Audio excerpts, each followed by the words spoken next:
නිහාට පුංචි ගමක පුංචි සහන් සහ යාගේ කිරියම්මා හැමදාම හවසට අඹ ගහ යට වාඩි වුණා. දවසක් සහන් දුකෙන් ගෙදර ආවා. "අච්චි, මම සරුංගලේ ආවා, ඒක වැටුණා. බෙරේ ගහුවා, වැරදුණා. මට කිසිම දෙයක් බෑ.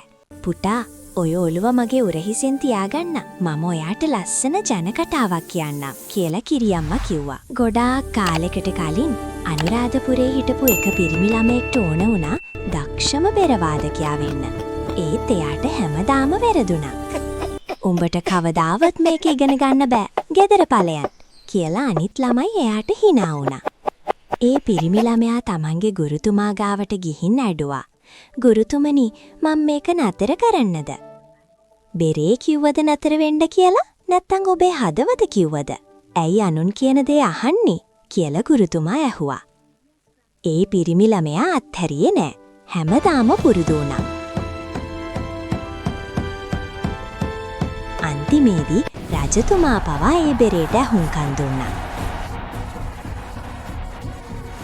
"ධෛර්යය කියන්නේ අත් නොහැර ඉන්න එකටයි සහන් පුතේ. වැරදීම් තමයි අපේ ගුරුවරු" කියලා කිරියම්මා කිව්වා. "අච්චි, ඔයා හිතනවද මටත් මේක ඉගෙන ගන්න පුළුවන් වෙයි කියලා?" සහන් එහෙම අහුවා. "ඔව් පුතා, වැටෙන එක පුහුණුවක්. හෙට උත්සාහ කළොත් ඔයා අදට වඩා නිර්භීතයි."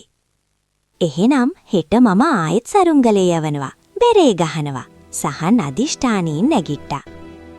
දැන් සහන්ගේ හදවතේ බයක් නෑ. ඒ වෙනුවට ධෛර්යයේ බෙරහඬ වෙයන්න පටන් ගත්තා. අමතක නොකර අපේ channel එක subscribe කරන්න. වීඩියෝ එකට like එකක් දාන්නත් අමතක කරන්න එපා. අපි ආයෙත් මේ වගේම ලස්සන වීඩියෝ එකකින් හමු වෙමු.